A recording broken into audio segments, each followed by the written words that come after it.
Assalamu alaikum, hello and welcome to our special transmission for ICC T20 World Cup 2021 और news from the centre is कि अफगानिस्तान और New Zealand का जो match है उसमें भारत के लिए बुरी खबर यह है कि न्यूजीलैंड की पोजीशन काफ़ी अच्छी है इस वक्त।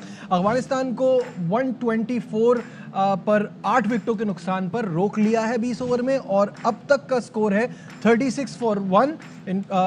छठे ओवर का खेल चल रहा है। आउट होने वाले प्लेयर हैं डैरल मिचेल।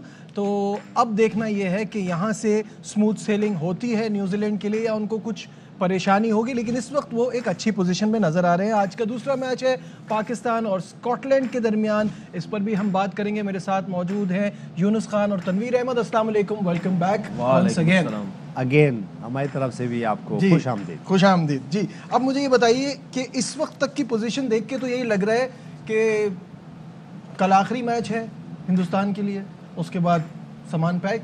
नहीं होना चाहिए था आखिरी मैच मेरे ख्याल से, लेकिन आप चाहते हैं कि आपका बीपी नीचे रहे और नहीं होना चाहिए था, क्योंकि हम ये चाह रहे थे कि जो टॉप 4 आए उसमें टॉप की टीमें आए, क्योंकि अगर हम ये नहीं कह सकते कि पाकिस्तान, इंग्लैंड, ऑस्ट्रेलिया ये टॉप की टीमें नहीं है, लेकिन क्योंकि यहाँ हो रहा है तो अगर Pakistan, India, Australia, England, New Zealand भी ज़बरदस्त टीम है, उसके बाद साउथ अफ्रीका मिस कर गई यहाँ पे।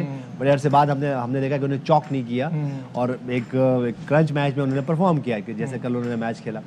अगर इंडिया पाकिस्तान ये होते हैं सेमीफाइनल्स में या फाइनल्स में, बिग शो तो होता है तनवीर, लेकिन ये क्या ये अच्छी बात नहीं है कि पाकिस्तान एशियन टीमों में पाकिस्तान ने जो है वो सबसे आगे आ गया और अपनी जगह बनाई सबसे पहले सेमीफाइनल के लिए, और इस रीजन में हम एक्सपेक्ट करते हैं कि श्रीलंका, पाकिस्तान, इंडिया ये सब यहाँ अच्छा परफॉर्म करेंगे, लेकिन वो गेम सिर्फ पाकिस्तान का नज़र आया। देखिए, पाकिस्तान के लिए तो अच्छी बात ये थी कि इंडिया से हुआ मैच और वो जीते और जो मोमेंटम था उसको उन्होंने कंटिन्यू किया, और न्यूजीलैंड ने जो पाकिस्तान में किया उसके बाद दूसरा मैच न्यूजीलैंड से था, उनको भी उन्होंने हराना था, उसको भी कंटिन्यू किया। तो इसकी वजह से जो पाकिस्तान की जो परफॉर्मेंस थी बड़ी अच्छी थी। लेकिन नजीब अब ये याद रखें कि अब जितनी भी कंट्रीज़ हैं वो लीग्स क्रिकेट हर जगह पे खेलती हैं, उनको बहुत अच्छे तरीके से आइडिया है कि किन पिचेस में किस तरीके से खेलना है। अब हम हाँ ये ज़रूर कह सकते हैं कि अनप्रिपेयर्ड पिचेस के ऊपर हम ये ज़रूर कह सकते हैं कि इनको प्रॉब्लम होगी, साउथ अफ्रीका, ऑस्ट्रेलिया, न्यूजीलैंडर्स इनको, लेकिन अगर अच्छी पिचेस हैं वहाँ अब इनके इतने बुरे हालात नहीं होने चाहिए। इनको बहुत अच्छा आइडिया है कि स्पिनर्स को कैसा खेलना है, फास्ट बॉलर्स को किस तरीके से खेलना है। तो मेरे ख्याल में अगर हम इंडिया की बात करते हैं तो उन्होंने क्रिकेट बहुत बुरी खेली पहले, अपने 2 मैच से स्टार्ट बहुत बुरी क्रिकेट खेली 2 मैचेस के अंदर, जैसी परफॉर्मेंस दी पाकिस्तान के अगेंस्ट। पाकिस्तान के अगेंस्ट भी हम ये नहीं कह सकते थे कि बहुत बुरी क्रिकेट खेलेगी। पाकिस्तान के ने जो 150 समथिंग रन चेज किए उसमें भी हम सोच रहे थे कि मैच थोड़ा टफ होगा पाकिस्तान के लिए, लेकिन एक्स्ट्राऑर्डिनरी उन्होंने बैटिंग की। सही है, 6 ओवर का खेल अब तक हो चुका है और स्कोर है न्यूजीलैंड का 45 फॉर 1। शाहिद हाशमी साहब भी हमारे साथ हैं और उनके साथ बहुत सारे फैंस हैं। मुझे क्या ये पीछे शाहिद साहब चाचा T20 नजर आ रहे हैं आपके पीछे? बिल्कुल, जमान साहब हैं, हुसैन खटक हैं और ये बाबर आजम का दीवाना है। इसको मैं चाहता हूँ कि इसको स्क्रीन प्रेजेंट करें। ये बाबर आजम का दीवाना है, 2 से 2.5 घंटे लगा के ये बाबर आजम का पेंट करता है। इसको कोई खुदारा स्पॉन्सरशिप मिलनी चाहिए। ये जिस तरह आता है अपना खर्चा करता है, अपनी मुलाजमत से पैसे जमा करता है, लेकिन ये है बहुत क्यूट आदमी और ये बाबर आजम का दीवाना है। Love you Babar. इंशाल्लाह ताला बाबर आजम आज भी खेलेगा और इंशाल्लाह पाकिस्तान हम लेके आएंगे। इंशाल्लाह ताला वर्ल्ड कप आगे लाएंगे। इंशाल्लाह आपको बताया,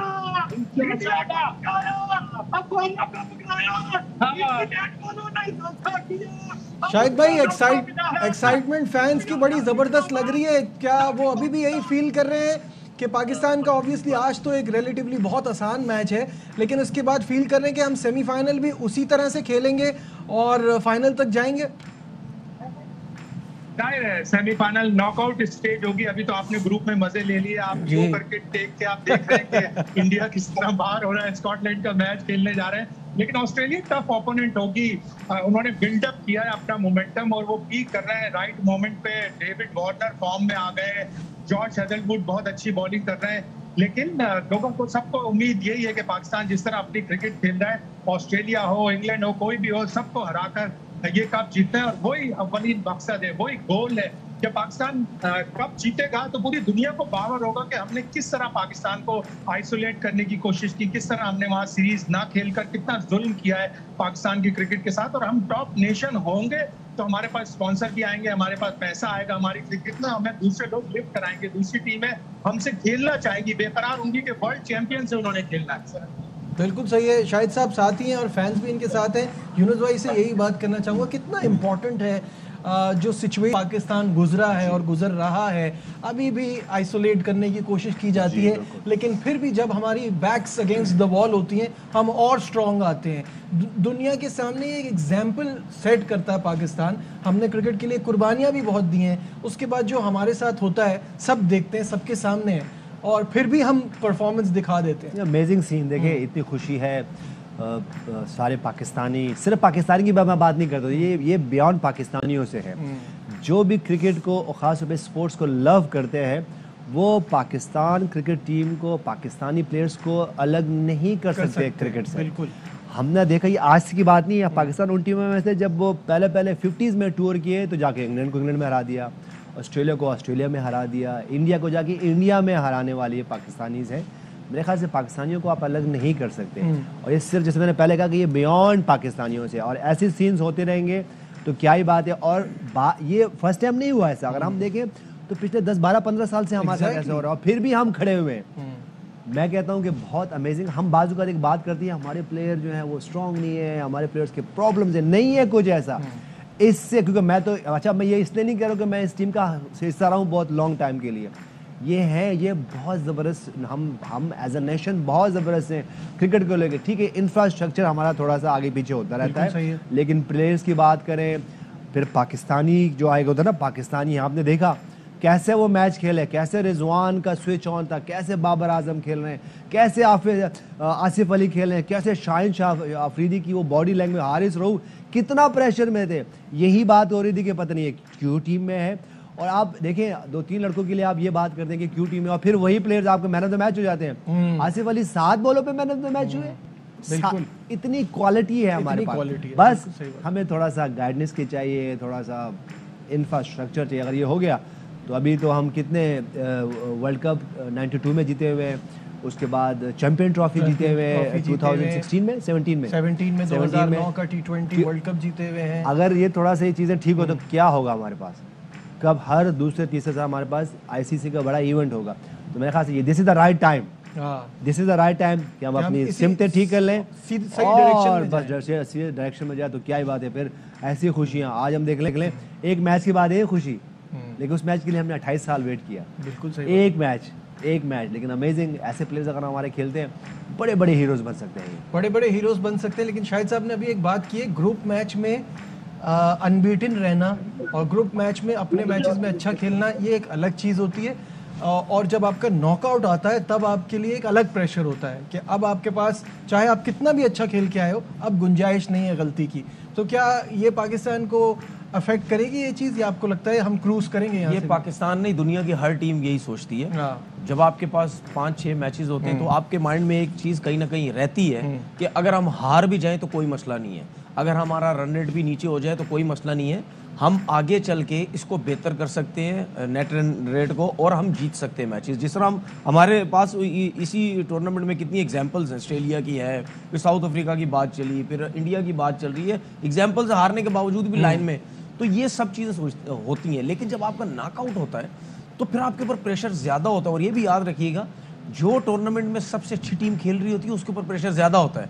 वो ये समझती है कि हमसे अब कोई गलती ना हो जाए, और गलती अगर की तो हम बाहर हो जाएंगे, क्योंकि हम पीछे से बहुत अच्छा खेलता हुआ आ रहे हैं। तो पाकिस्तान कहीं ना कहीं हमें कभी ना कभी नज़र आता है कि जब प्रेशर मैच या नॉकआउट का मैच होता है, हम कहीं ना कहीं गलतियां कर जाते हैं, और बहुत दफ़ा ऐसा हुआ है, तो फिर हम बाहर हो जाते हैं। तो जैसी वो क्रिकेट खेल रहे हैं उसी तरीके से ही खेलें, प्रेशर लेने की जरूरत नहीं है। आप सबको पता है कि नॉकआउट ही है, अच्छी बैटिंग चल रही है, अच्छी फील्डिंग हो रही है, अच्छी बॉलिंग हो रही है। बस ये है कि नॉकआउट के मैच में फिर जो सारे प्लेयर्स होते हैं उन सबके ऊपर रिस्पॉन्सिबिलिटी हो जाती है कि अब हमने भी परफॉर्म करना है। ठीक है, हमने सिर्फ 2 प्लेयर्स के ऊपर नहीं देखना, हमने मिडिल ऑर्डर में भी अच्छी परफॉर्मेंस देनी है, हमने एक्सपीरियंस है, हमने उसको भी लेके चलना है, हमने बॉलिंग भी बहुत अच्छी करनी है। और एक चीज़, अभी टैलेंट की बात हो रही थी, देखिए पाकिस्तान के पास टैलेंट बहुत है, और जो हमारे को दीवार से लगाने की कितनी कोशिश की गई है वो कभी भी किसी की पूरी नहीं होगी, क्योंकि हमारे अंदर एक जज्बा आ जाता है बड़ा ज़बरदस्त किस्म का कि सिर्फ क्रिकेट नहीं, क्रिकेट के अलावा भी अगर हमारे साथ कोई ना कोई वो होती है तो हम फौरन खड़े हो जाते हैं, ये क्या हो रहा है। तो वो 110%, 1000% वो चीज़ निकलती है, और दुनिया खेलना चाहती है हमारे साथ। उसको पता है कि इस मुल्क के अंदर जो एक नेचुरल टैलेंट आता है वो किसी मुल्क से नहीं निकलता है। बिल्कुल सही बात हो रही है पाकिस्तान स्कॉटलैंड के मैच के हवाले से। तो पाकिस्तान इस इवेंट की वाहिद है जो जी शाहिद भाई चेंजेस हो रहे हैं, कोई कुछ चेंजेस हम एक्सपेक्ट कर सकते हैं आज के मैच में, या अनचेंज टीम खिलाई जाएगी, क्योंकि सेमीफाइनल से पहले कुछ चाह नहीं रहे कोई तब्दीली? होना तो चाहिए था कि एक दो बेंच पे से आप अपने प्लेयर्स चेक कर लेते, एक फास्ट बॉलर और एक बैट्समैन, लेकिन जो खबरें आ रही हैं वो यही आ रही है कि कोई चेंज नहीं है। तो अब ये टीम मैनेजमेंट की सोच है, शायद वो विनिंग कॉम्बिनेशन बरकरार रखना चाहते हैं, लेकिन अच्छा होता सेमीफाइनल से पहले आप एक आध प्लेयर और ट्राई कर लेते। जी बिल्कुल अच्छा होता अगर ट्राई कर लेते। कुछ पाकिस्तान के की प्लेयर्स पर भी नजर डालते हैं। बाबर आजम ऑब्वियसली सबसे important member of the team, the captain, the backbone of our batting. अगर उन पर बात की जाए, प्रोफाइल स्क्रीन पर आएगी तो हम उस पर डिस्कस भी कर लेते हैं। यूनुस भाई आप बताइए, बाबर आजम की इस टीम में कैप्टनसी के अलावा कितना इम्पोर्टेंट रोल है, उनकी बैटिंग कितनी इम्पॉर्टेंट है जब भी हम किसी बड़े स्कोर की तरफ जाए? देखिए, बाबर आजम के मुतालिक बात करना ऐसा है जैसे सूरज को चिराग वाली बात हो जाती है। आप उनकी परफॉर्मेंसेस देखें, 65 मैचेस, 2402 नंबर उनके रन्स हैं, हाईएस्ट उनका 122 है। उसके बाद एवरेजेस देख लें, 48 की एवरेज है, 130.1 और देखिए हम यहाँ रेट है। हम स्ट्राइक रेट की बात करते हैं इस T20 में, एवरेज तो अभी बाद का हम देखते भी नहीं है। स्ट्राइक रेट देखें 130 प्लस का है, अमेजिंग स्टैट्स हैं उनके। somebody जो कि पूरे 20 ओवर खड़ा रहने वाला प्लेयर है, उसका टू यंग। यस, आप ये एक बात देखें, ही इज टू यंग, और माशाल्लाह से जिस तरह वो खेल रहे हैं, आई होप कि हमारे जितने भी पाकिस्तान के रिकॉर्ड्स तो बैटिंग है वो तो ये सरपास करेंगे ही। और मुझे लगता है कि अगर इसी तरह इंशाल्लाह अल्लाह इनकी फॉर्म रखें, इसी तरह ये हम्बल रहे, इसी तरह परफॉर्म करते हैं और टीम के लिए खेलना, ये जो प्लेयर टीम के लिए खेलते हैं, सेक्रीफाइसेस देते हैं, वो हमेशा उनके स्टार्ट जो है तो ऐसे ही होते हैं। तनवीर, बाबर के हवाले से क्या कहेंगे?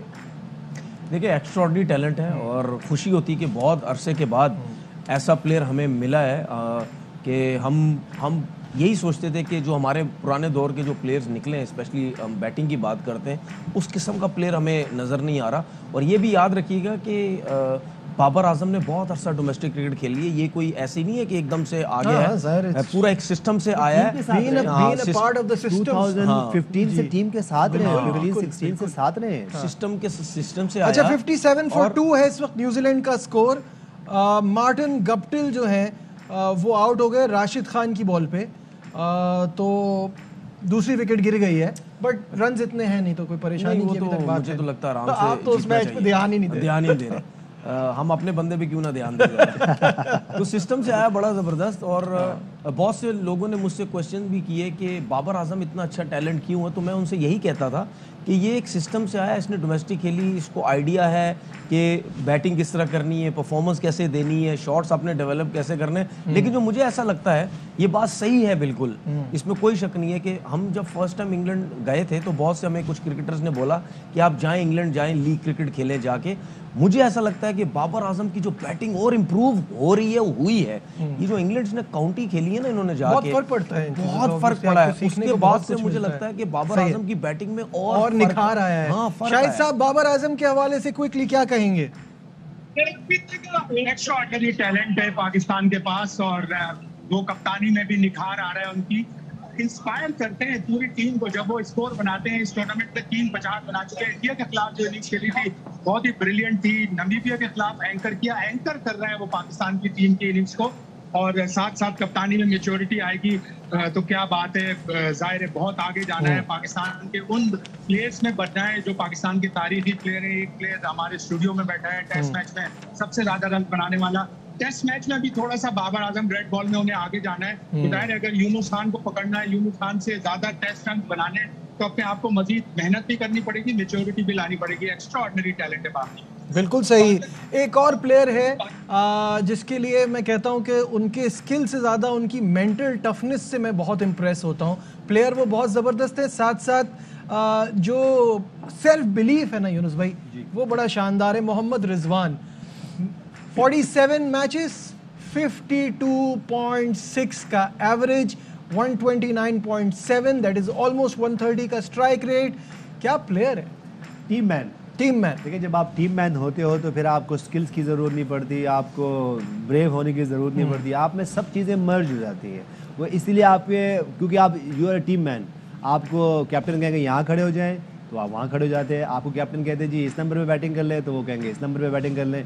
आपको कैप्टन कहेंगे जी आज आप रेस्ट कर लें, मैं किसी और टीम प्लेयर को आजमाना चाहता हूँ, तो वो कहेंगे जी आप आजमा लें। तो जब ऐसे आप पर्सनालिटी होते हो, अपने मुल्क के लिए खेलते हैं, तो फिर आपकी ऑटोमेटिकली आपकी हेल्प होती है।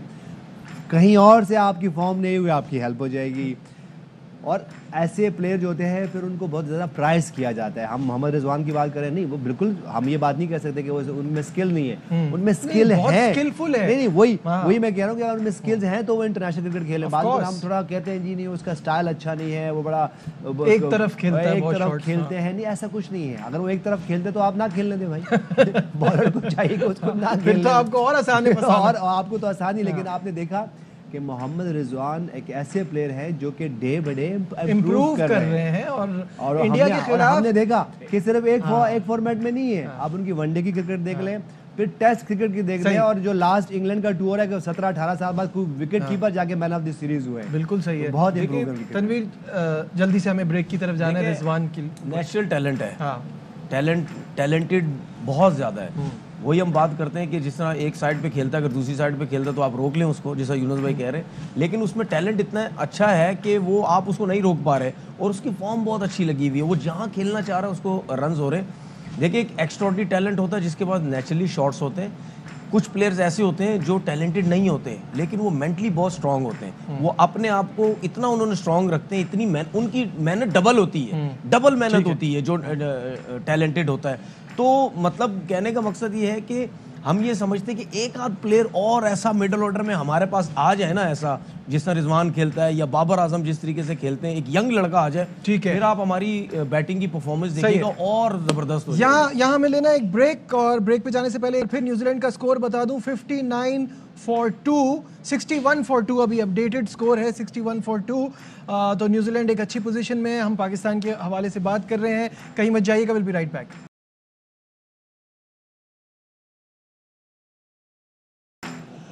Glad to have you back once again to our special transmission program में हम डिस्कशन करेंगे अभी थोड़ी देर में। पहले आपके आज के विनर का नाम अनाउंस कर दें, कौन खुश नसीब हैं जो बैट जीत रहे हैं।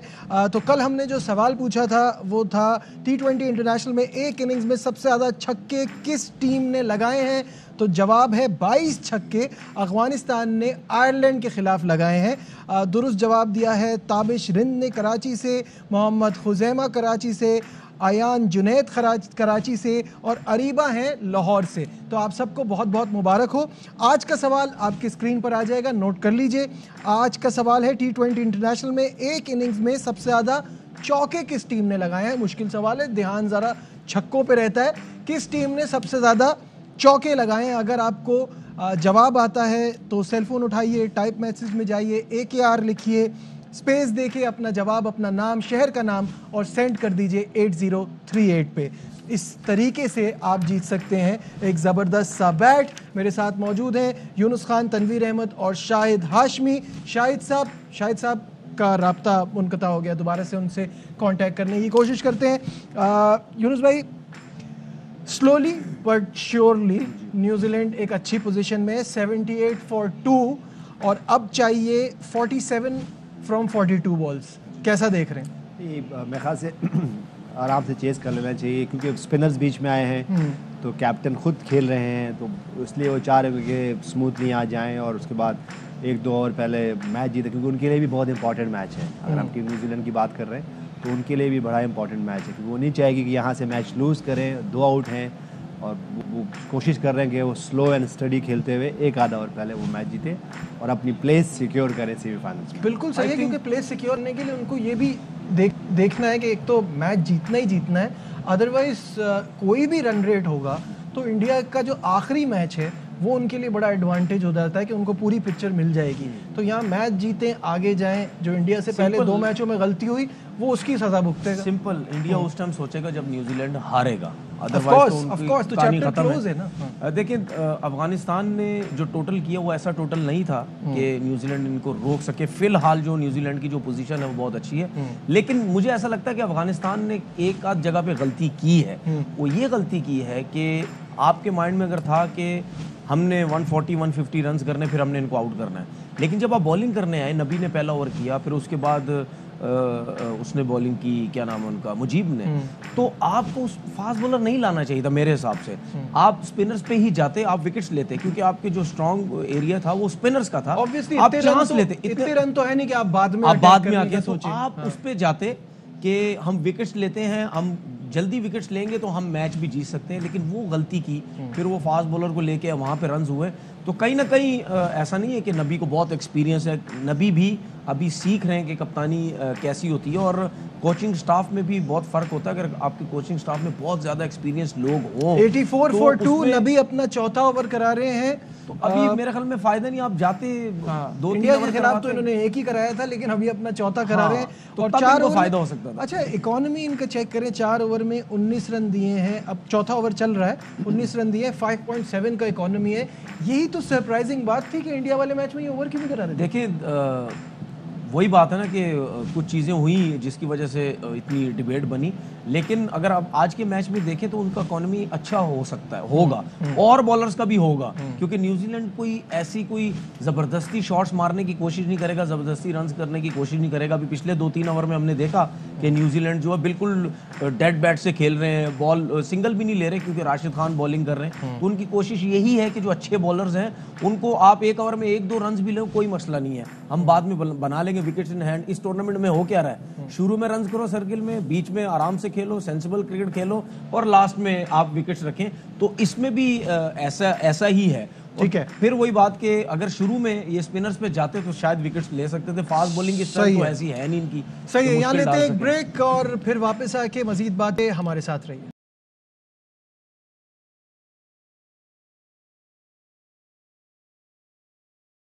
Glad to have you back once again. 109 पर 2 स्कोर है इस वक्त न्यूजीलैंड का। 23 बॉलों पे 16 रन चाहिए। दैट मीन्स इंडिया ने अब सामान पैक करना शुरू कर दिया होगा। कल का उनका एक मैच बाकी है, वो खेलेंगे और उसके बाद वापस लौट जाएंगे। Indians all across the globe आज सबकी नज़रें इस मैच पर टिकी हुई थी कि किस तरह यहाँ से अफगानिस्तान जीते और इंडिया का सेमीफाइनल में बड़ा स्ट्रॉन्ग चांस बन जाए, लेकिन ऐसा कुछ नहीं हुआ। New Zealand being a better team, much experience side, उन्होंने शो किया है अब तक इस गेम में और कंफर्टेबली जीतने की पोजीशन पे आ गए हैं। फाइनल थॉट्स यूनुस भाई? कितना टाइम है हमारे पास? टाइम हमारे पास 1 मिनट है। 1 मिनट है जी। फाइनल थॉट्स मेरी 20 सेकंड में ख़त्म कर दो, बाकी फिर ताकि 40 सेकंड शोला में 40 नहीं, सिर्फ 10 सेकंड। जैसे हम पहले बात कर रहे थे कि न्यूजीलैंड बैटर टीम है, न्यूजीलैंड को ये चेस करने चाहिए। अगर वो पहले बैटिंग करते तो 150 रन उनको करने चाहिए, और अगर वो चेस करें कुछ भी होगा उन्होंने चेस कर लेना चाहिए था। सैड कैंपेन कह सकेंगे हम टीम इंडिया के लिए कि उन्होंने थोड़ा सा एनालाइज अच्छा नहीं किया। अगर वो करते तो शायद वो फाइनल्स में होते। तनवीर भाई, अभी आपके ऊपर जो YouTube चैनल पे और जहाँ जहाँ कमेंट्स आएंगे कि आपने इतनी कॉन्स्पिरेसी थ्योरीज बनाई कि इंडिया ये कर रहा है, इंडिया वो कर रहा है, उसके लिए तैयार हैं आप? मैं हर चीज़ के लिए तैयार हूँ और यहाँ तक जो इंडिया पहुंचा वो अपनी गलतियों की वजह से पहुंचा। शायद IPL इतनी खेली वो चीज़ें सामने नजर आई, लेकिन वेल प्लेड न्यूजीलैंड। बिल्कुल वेल प्लेड न्यूजीलैंड।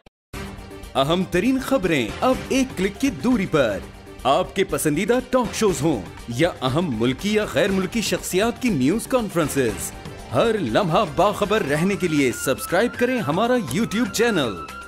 मौसम की सूरत हाल हो या खेल के मैदान से खबरें, अपने मोबाइल फोन से मुल्की और बैनुल-अक़वामी अहम खबरों तक रसाई के लिए डाउनलोड कीजिए मोबाइल ऐप। बावसूख ज़राए से मुसद्दिका खबरों, तज्ज़ियों और तबसरों से मुस्तफ़ीद होने के लिए विजिट कीजिए पाकिस्तान की सबसे बड़ी न्यूज वेबसाइट www.arYnews.tv। इन सब के अलावा पाकिस्तान का सबसे बड़ा फेसबुक पेज हो, सबसे बड़ा न्यूज इंस्टाग्राम अकाउंट या फिर ट्विटर, ARY न्यूज पहुंचा रहा है खबरें सबसे पहले आप तक, ताकि आप रहें हर लम्हा बाखबर।